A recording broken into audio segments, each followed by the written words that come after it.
Edge of Wonder presents Cosmic Waves 2019. That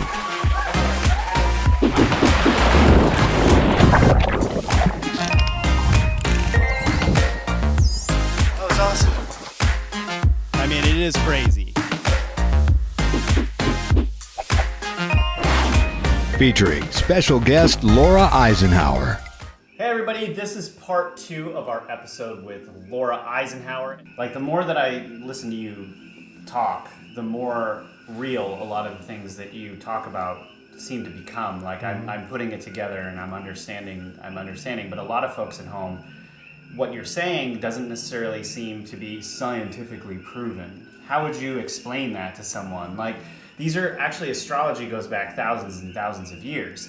I mean, there's even a famous quote by J.P. Morgan where he says something about millionaires don't believe in astrology, but billionaires do, right? It's something like that. What makes this a legitimate science, and how do you not prove, but how would you explain to someone who doesn't understand astrology how this kind of these mechanisms work? Okay, well, it was targeted and called a pseudoscience for a reason, because it holds so much validity that, I mean, if we use it as a tool, that would be way too helpful, right? Some use it in a very superficial kind of way, like, oh, what's your star chart and your career and your loved one, and what's the year going to look like? Or is this going to be the year you fall in love? And I go, psychic readings. Yeah, exactly. And it's so much deeper than that. I do medical astrology. I've been studying that for years. And after 20 years of being in the astrology field, it's just proven itself time and time again. So that's one thing. It goes way back. If we look at 12 houses, 12 signs, 12 strands of DNA, the crystal diamond sun DNA is actually 12 strands and beyond. And now that we have the 13th sign, the sun moving through the 13th sign, the 13 has to do with the mother arc energy that's anchored back into the planet. So yes, that sounds like, okay, so 3 hours of a presentation that's going to make a little bit more sense because I do try and explain it. But the best way to understand it is this is the architecture and blueprint that we all carry. Okay. The specificness to each of our astrology maps is about as similar to like the uniqueness of a snowflake that we all, you can't ever have the same snowflake, but we're all snow. Ben, you're a special snowflake. I know, but isn't that a term used for something else? I knew you were going to say that. So one of the most important things for me is to not just take something at face value. I want to see how it can be found in many, many other areas and places. Mm-hmm. So when science is science all by itself and it doesn't look at all these other things that connect to it, it's teaching us that junk DNA is junk DNA, and we don't ask like, well, let's try and understand it more, and we just buy what they're telling us. To me, that's pseudoscience. To me, that is limiting, and it's telling us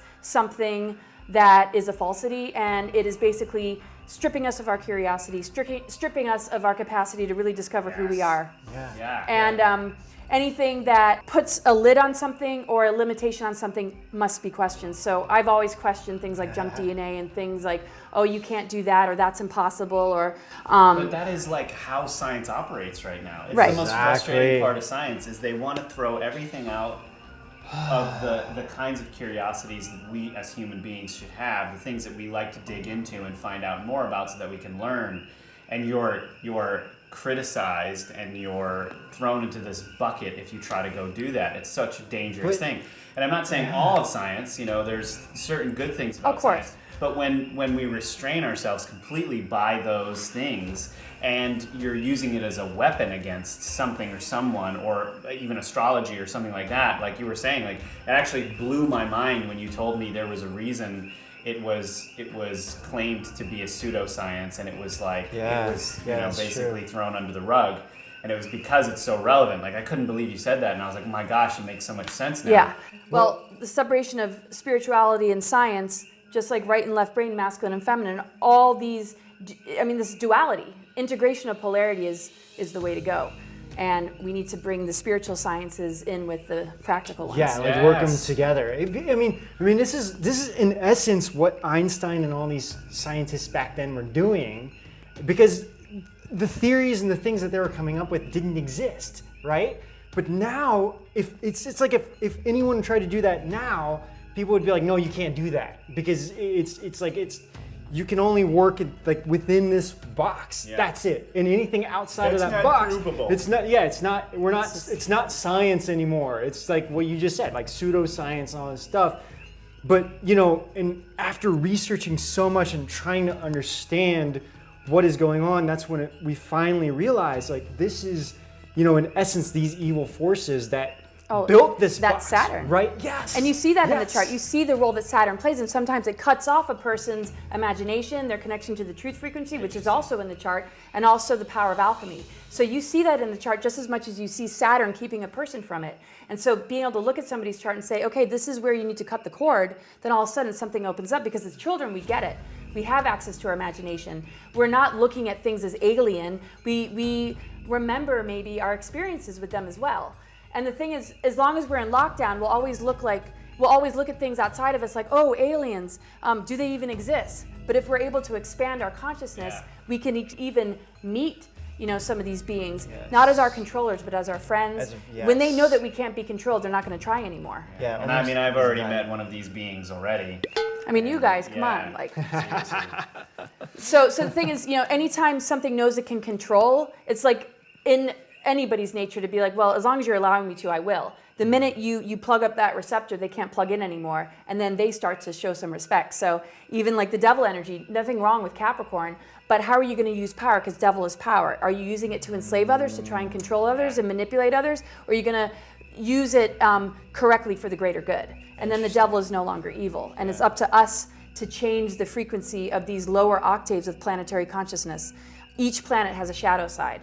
Each of us has a shadow side. And the more we can understand the shadow part of it, it no longer has a grip on us. But the minute we believe the things that tell us you can't, it's not real, then it stunts our growth. And that's the most dangerous thing. Yeah.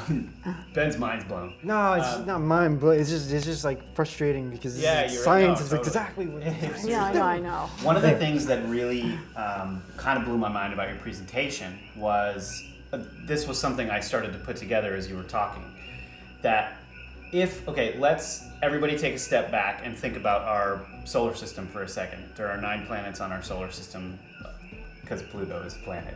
I'm keeping that. Also, there's the sun. Yeah. And if we believe that there is a divine creator, that all of this was arranged by a consciousness, then all of that has a tremendous amount of meaning. And all of those things would absolutely connect to almost everything else, especially including ourselves who live in this dimension. But that wouldn't be something necessarily straightforward, but it is a truth, right? Yeah. That we actually must live in. And it's only through the understanding of the spiritual that everything happens or is for a reason, that we could even come to those conclusions. Yeah, exactly. Right? That's what I was just going to say. That's the only way that we can really expand and understand how that works. But I feel like science has taken that from us. Well, when there's a spiritual block, it becomes a physical block, because if we can't process it and clear it, the physical body is the final frontier where it acts out and it has a symptom. And if we trace it back to what are the origins of it, it's either a belief system that worked for us, that was our truth, got cut off, it got manipulated, it got criticized, it got traumatized. And the glands connect with the stargates, our organs connect with the planets. Medical astrology is a real thing. I do readings all the time. Oh, Saturn square Pluto in your 6th house. It's like instantly, this person's like contending with, they tell me first, because I'm not going to tell them, I don't want to do anything by suggestion. A lot of those people have tumors because it's a concentration of energy. Because the alchemy can't flow, the circulation's cut off, and Saturn's putting a limit on it. It begins to grow and create like a bubble, like a tumor. And so there's tons of aspects, like the whole chart. Every challenging aspect can become a physical ailment if one can't look at the root of that energy. Does it come from mother, father, ancestor, society, friends, exes? And it tells you, because the planets fall in different houses. There's 12 sectors of our life, and where the planets fall show us where that energy is being expressed. So if somebody has a whole bunch in the 7th house, which is the house of partnership, they might be very ill because of a really bad experience with their ex. If it's in the 4th house, it's probably their upbringing. If it's in the 12th house, it's probably past life.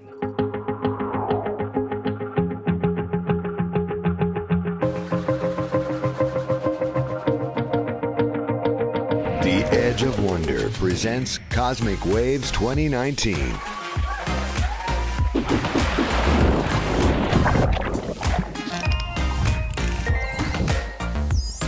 was awesome.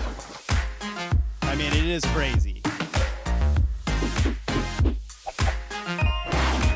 featuring special guest Laura Eisenhower. Now, let me ask you a question. Like, you're kind of blowing my mind right now for a lot of different reasons, because I understand a little bit about Chinese healing, and some of the things that you're saying actually are very close to how the organs operate in. Well, they're very connected. No, I was thinking of just Taoist things, which I'll talk about. Exactly. Yeah, but go ahead. Totally connected. Yeah. I mean, the fact that the emotions and the planets that people have can relate to those things is like outrageous if you really start to think about it, right? So that's another one of those things, like, well, how do you prove that? Well, it's like, actually, have you noticed from your talking to these folks and working through these things with them that it's actually healed some of those things? Oh, yeah. That's actually easily documentable. Like, it could be documented. Oh yeah, totally. So this just, in a way, proves that the deep state is actually using astrology to do a lot of the things that they're doing. Because they work with the planetary energies. Keeping this And the form earth of grids. science away from us, so that We don't understand it. We can, in that way, we're disconnected from that aspect of ourselves, and from that divine aspect as well. Because the true Gaia circuitry and the stargates are a replica, or we're a replica of it. Our energy meridians, the energy, just like the Chinese understand the stargates, connected to our chakras, and the ley lines. I mean, it's all, we have no idea, so many, how interconnected we are. I mean, palmists understand this, like iridologists understand it, that you can go down to the finest detail of something on our body and it can explain more than we can imagine. Yeah. And so Chinese medicine and just, the 4 elements, including the 5th one, DNA connected, there's 12 stargates on Earth, funny, 12 strands of DNA. The 13th gate is the core of the planet that has returned. When we phase lock into that, we actually bust through the net, through the web that we've been under, and we actually are able to move from carbon-based to crystalline. And this is the alchemical process our bodies are going through, and that's why so many people have ascension symptoms, and why astrology is a great tool to work through this right now. And just, same thing. It's like, as you're talking, like all these ideas and all these new understandings are coming to me, because, Michael Sala was kind of talking about this too, how the particles, when you really go down to the root, the really microscopic particles, like going further down, how it is connected to the universe and how we're all connected to everything. So anything that actually happens, and this is Dr. Michael Sala saying this, but then this is also science. What we understood through science and through like Buddhism and Taoism, because it talks about this as well. And it says that, we're all connected. So whatever happens out there affects us here and vice versa. Exactly. So whatever happens here also affects out there. So if things are getting really chaotic here, things could be really chaotic out there, and vice versa. So if we come together in a more peaceful way and really meditate or pray or whatever we believe in, whatever we want to do, and raise our, I guess you could say, vibrational level or whatever you want to call it, we can stop, for example, instead of having a asteroid come and destroy Earth, we could actually physically change this, where instead of having destruction, it's let's have something beautiful happen. Yeah. Let's change the Earth from the inside and create a beautiful environment instead of a destruction. It's just let's open up something and invite this light in. But there's so many dark elements here still on this Earth that are still stopping that from happening. Yes. And that's what it's just right now, I'm realizing all of this, because it's well, the thing is, this is this conflict that's happening right now with us here and us out there and all of us in this community. And this is what all the programmings are, is that we're not in our authenticity. We're not feeling our emotions or our anger or our sadness or our pain or our inspirations. We put blocks on it, and we just follow the narrative, and all these kind of blockages. The less we have breakdowns and breakthroughs within us, the more there's going to be catastrophe outside of us, because it's trying to show us something, just like physical symptoms in our body. It's here to help us. Anything we see outside of us starts off as a warning. If we can't hear it, it's going to get louder and louder. And if we fail to listen, then it's we might have to create a whole other experience. But the thing is, it never ends. So planets like Uranus, that are like the wrecking ball, like the Tower card, gives us the shock and upheaval we need to have great awakening. And that's the truth frequency that Uranus represents. Neptune's the creative imagination, multidimensional awareness, but it's also the planet of illusion and addiction. Because if we're cut off from it, then we're looking to something else to appease it. So understanding the role that Saturn plays in a chart can really actually set us free, because the rings and the history of Saturn have separated us big time. And I just want to say that I really appreciate you calling it Uranus instead of Uranus. I just, after our video the other day with donkey balls, Yeah, people probably still are like, what? Yeah, and Laura Eisenhower, and one other thing too. I know, oh my gosh. Anyway, go ahead. We have to look at the zodiac too, like the wheel of time, like the wheel of necessity. And we'll keep looping in these patterns until we get it. And then we're liberated from the wheel and we can get back into the 0 point unified field. And when I say 0, look at the tarot, because that's where we can start to explain some of these numbers. The Fool is the 0. And the Fool means that you're in your divine innocence. You can fall down, get back up again without any judgment. You've set yourself free. You're not feeling punished. You're not feeling guilty. You're not feeling shame. You've worked through that dark side. And now you're in the 0, which is just connection with the divine. And you're just able to flow like a child of the earth, a child of the cosmos. And that's the most elevating energy, actually, because it doesn't even have a number. So we go through all these numbers. We go through all these different aspects and different transits. And we experience all these different things. But the epiphany at the end of the day is that we can just be fools, which we do really well, don't we? Yeah. I mean, that's really what's going on here. Yeah. It doesn't mean we always have to be, but we don't want to lose that side, because when you become adults, it's very much a Saturn energy. Responsibilities, discipline, structure, control mechanisms, passing it down generation to generation. That's damaged DNA. And it's all encoded in DNA. And the damage and all the different wars that we've gone through that have limited us, it's all in there. And every chart shows your story in a lot of ways. Or your particular mission, your path, your challenges, your gifts, what you brought in. And then it goes into a larger picture with the North and South Node, which symbolically is the Ouroboros, the serpent biting its tail. It'll show a much larger picture than just this incarnation. And so it's a really powerful map, and you don't need to understand it to evolve. But if you want to get down to the nitty-gritty, if you're really struggling, it's much better than pharmaceuticals.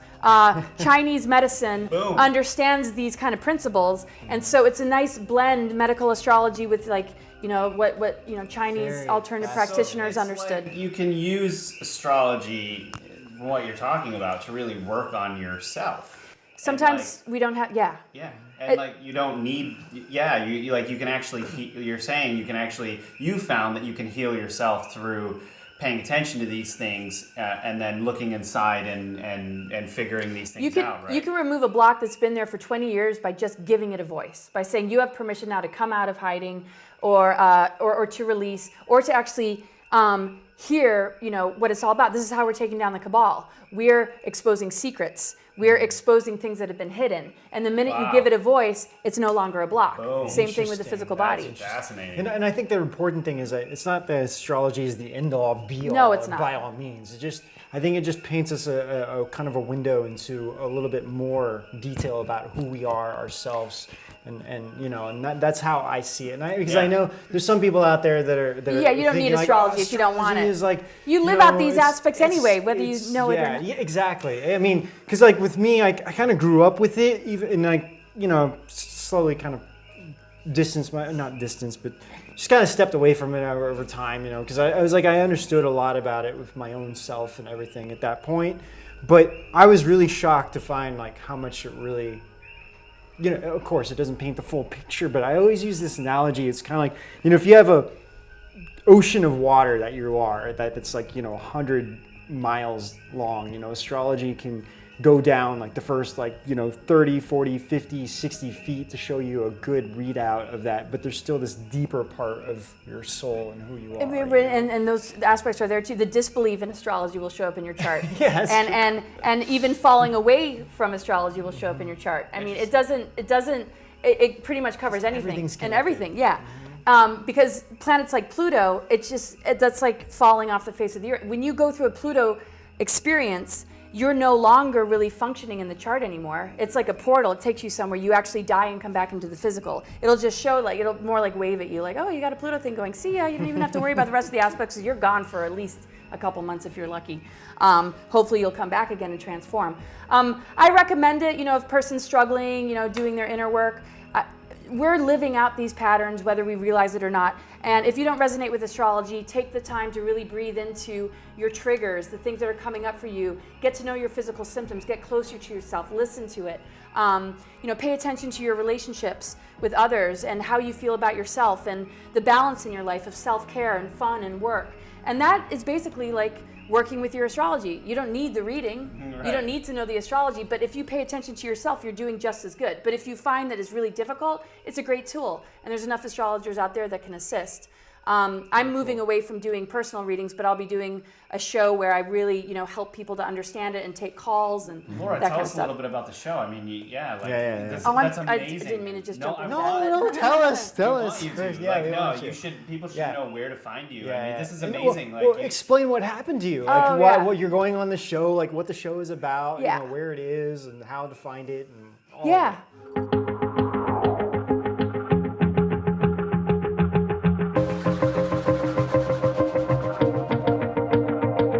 The Edge of Wonder presents Cosmic Waves 2019. That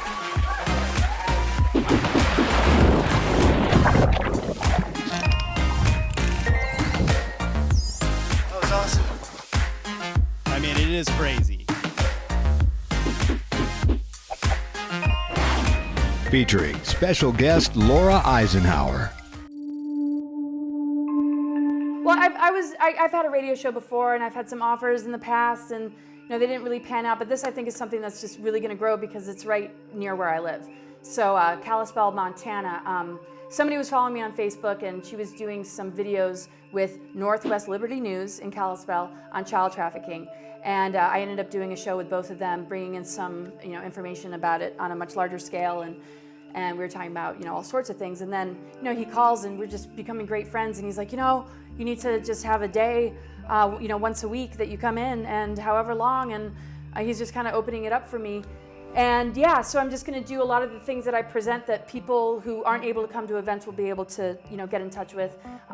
Things about, what's going on, just the kind of stuff we cover, in a multifaceted sort of perspective. And I want to have people call in since I won't be doing readings anymore. I don't want people to feel like, oh, you're talking about astrology and you can't even give me a reading now. So it'll be a great way for callers to call in and for me to figure out a way to still work with people. Because I do 10-minute sessions, and you guys know how my mind works. I can look at a chart, and in 10 minutes I can basically give, 10 minutes is 3 hours. I can, because the thing is, it's like a language, so it doesn't need to take that long, because it also throws like intuitive hits where it's like, okay, well, this is what they need to hear, because certain things will kind of jump out, and after the redundancy of doing this for more than 20 years, it's gotten easier and easier. I see. But so I'm really excited to be able to do that show. And during this period when these initiations are so daunting and so difficult and so projected upon in our society, where people think they're going crazy or they're getting really, really depressed, they need to understand they're going through a powerful initiation, and they need to understand that it's not a destination. The hardest part of it, the most painful part of it, is just a small piece of the journey, and just really trust that it's leading to something really beautiful. And the whole thing about the community that we're creating is that we're really here to be supportive. We're supportive to each other, and that extends to humanity and our cosmic family, right? Exactly, because we're here for the people. I mean, that's what we're all doing this for. Yeah, so Laura, why don't you tell us more about your personal beliefs and your own understanding? As far as just like on a spiritual level? Yeah, or like what kind of what tacos she buys when she goes to Taco Bell. Like, what are you talking about then? What donkey balls you buy? All right, chocolate or mango? Not the mango. Laura's just like, wait. What did I do? What did I get myself into? Yeah. Hanging out with boys. Oh yeah, no, I would any day hang out with you guys. Like, seriously. We love hanging out with you. I love hanging out. We love having you on. We love being with you. It's just so awesome. Anyway, back to the personal beliefs. Yes. So, tell us a little bit about, what you think. I mean, obviously you believe a lot in astrology because you're doing that, but, give us a little more. I just feel like we're the micro of the macro, and everything that exists is something that we have access to in our own unique way. And that in order to really achieve oneness, we have to respect diversity, because just like the web of life, there is diversity. But if it can all work together and allow, everybody to be, who they truly are, it supports an ecosystem. And to support the planet right now, we have to, allow that and be willing to learn and grow from each other, because we have so much to share. We all have a little piece. And it's hidden aspects within ourselves, so we can actually help switch on each other's dormant DNA by at least having an open mind to it instead of a wall. Because when we say the word wall, it's back to Saturn. When we say, okay, the path of being a teacher and a master is also Saturn, which means that we're going to jump over the walls and jump over the hurdles and not let them block us. So to me, we're a microcosm. Our imagination is connected to the universe. Our bodies are just like the Earth body as far as the grids, our DNA, but our DNA also extending into the beyond. And that point of freedom, spiritual freedom, has to do with, to me, the 0-point unified field. And the unified field is the merging of polarity, masculine and feminine, light and dark, and all these different things that are creative. Because when you integrate polarity, it conceives. And if we're thinking about creation wouldn't be able to happen unless polar forces were able to come together and conceive. Yeah, so it's a form of conception. So when we integrate these polarities within ourselves, we actually can create our own reality like an artist would. We're not controlled by a system. We're more directed by our imagination, and through trial and error, we can begin to cleanse it from trauma and distortion, and begin to be more responsible with the things that we generate into our environment. And we're incredibly powerful like that. We're always creative. Whether we're holding on to fear, we're going to notice more things that reinforce it. The more we hold on to, not necessarily blind rose-colored glasses positivity, but more, understanding of a much larger picture that we are in the process of helping to co-create with something encoded already in nature that's taking us towards ascension, then we don't have to try and strategize. We're just allowing, but we're removing all the things that have put those blocks in place. So to me, the more we connect with nature, the more we understand that this earth holds the ascension codes, as do we in our DNA, and that there's amazing things going on in the cosmos. The Venus transits have been correcting the reversals. So on a cosmic level, it's already happening.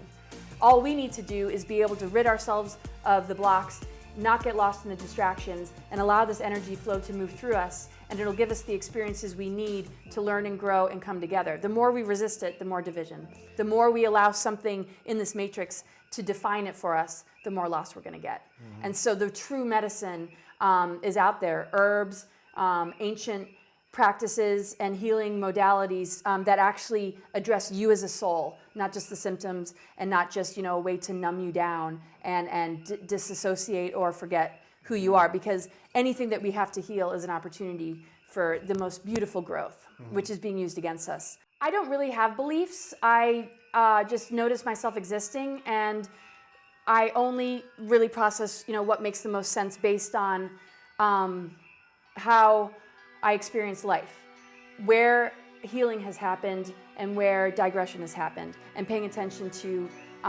what creates one versus the other. People have religions and belief systems, and it's really important that you honor that. I tend to be I'm not religion oriented. I understand DNA though, and I know that if we unlock our dormant DNA and our junk DNA, that the higher levels, 10, 11, and 12, are considered avatar consciousness, which is also Christ consciousness. So for the Christians out there, I was raised in that.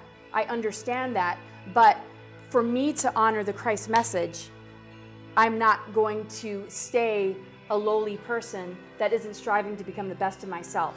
And if anybody comes in as a master and a teacher, they're showing us how to become the same. And if we deny those teachings, I think that we're actually doing a disservice for ourselves and each other. And to brand somebody like me, oh, you're this, you're that, maybe you need to turn the sword out on yourself and wonder why you would have an issue with somebody that honors the earth that I walk on, the air that I breathe, the sustenance and abundance that comes from this planet, and my connection to integrity and spirit, and the beauty that I've seen emerge from my dedication and devotion to it. And so I strive to be a Christ-like being without an ego identity attached to it or something to shove in somebody else's face. I choose to respect other people's paths and journey, and I think mutual love and respect is what my belief is, and that we have to treat each other in that way. And if we don't, we need to check ourselves, because we're a global family here. And if we can't treat each other with that love and respect, we have to ask, who's behind those teachings that we're following. Because hatred, criticism, and judgment is not the Christ way, as far as I'm concerned. And to me, it's not about a figure either. It's about a potential we all hold. Sure, and this is like something I personally went through myself. My father was a Baptist minister. I was raised Baptist, but my understanding ever since I was a little kid that I kept thinking Jesus is teaching us to be like him. Because it's like, why, otherwise we just keep making the same mistakes over and over again and asking, it's like, well, Jesus will forgive me. But then I'm like, but if you truly follow the way of Jesus, then you wouldn't be making these mistakes. You wouldn't be doing these things over and over again. You would just be really trying to live like Jesus. And so I had this understanding all growing up.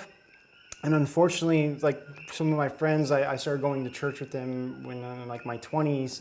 And I was pushed out because this was my understanding. I just kept telling them, like, I believe that Jesus is teaching us to really walk. He says, walk in his footsteps. Like we should walk literally in his footsteps and really rise and become better as human beings, because we have so much abilities that we don't know that we have because they've been locked away from us and hidden from us by all these evil, dark forces that are trying to control everything. And anything that criticizes that makes me wonder.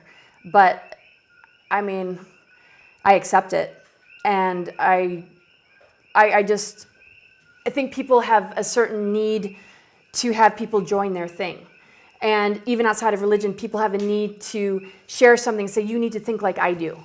And we need to just drop sort of the insecurities or the narcissism or the power struggle and just say, but are you comfortable with it? Do you love it? Does it sustain you? And if that's the case, you shouldn't worry about anybody else. Just hope that they have the same thing going for them.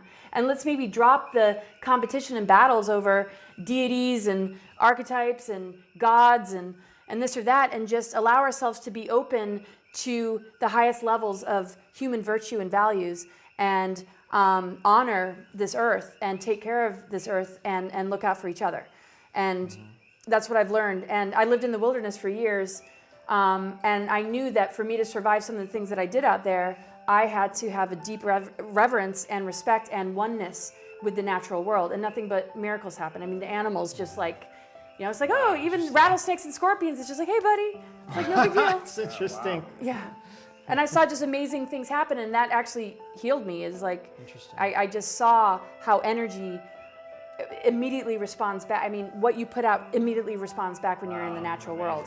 And if there's anything off, you're going to learn real quick. And so I was able to move through a lot of stuff I was hanging on to like in zero time, because I could tell that, maybe something would be a little bit off. And the precision of being able to, get through some of those things is a great training. Not everybody needs it, but we really have to hold respect for each other. I don't think people realize that you are feeding loosh to the dark side, or whatever you want to call it, when you are seeking to harm somebody for what they share. Keep going, but what's loosh? So loosh is like negative energy, trying to create fear or anxiety in others, or generating that fear and anxiety to the point where you're so uncomfortable in that vibration that you need to throw stones at other people in order to hopefully sink them down to that level. That just shows that you have inner work to do. No big deal. We all have inner work to do. But if we don't take some accountability for the way we treat each other and understand the vibratory frequency that it gives out, then we're a part of the problem and we shouldn't complain. But if you're a very, very positive being and you have a lot of love and light, you're not going to notice the negative so much. You're always going to learn from it and be able to integrate it into something that is creative and progressive. And we all get hit all the time, with comments. And there's a lot that people could keep to themselves. It's just, and then there's trolls that are just paid to do it. So. Or robots. Or robots. But I know. We found out. Yeah. So Laura, thank you so much for being with us today, and we really appreciate it. Yeah, it's been great having you. It's always great being with you and around you and hanging out. We love you and everything you do so much. And it's just great to have, It's just great to really connect with you on a really deep personal level. I can seriously say that you're one of my best friends now. After like doing all these interviews, not just interviews, just talking to you, hanging out with you. Both Rob and I just cherish everything, who you are, what you do, and we just feel so comfortable talking with you. Yeah, you're like family. It's awesome. Oh my gosh, I feel the same way about you guys. Yeah. I mean, I can't even put it into words, and you just did, and I just reflecting back the exact same thing. And it's just everything just feels so exciting having you in my life. No matter how difficult it gets, it's just knowing you're there and you're my brothers and you're my family. And you got that totally. Yeah. Yay, you guys! And your awesome crew too. Oh my gosh. This is Laura Eisenhower on Edge of Wonder. See you out on the edge, guys. Of Eisenhower. Falling off the edge. Well, guys, this wraps up part. Come on. Stop. Well, guys, this wraps up part 1 of our.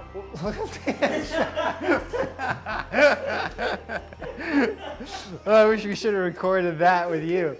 All right.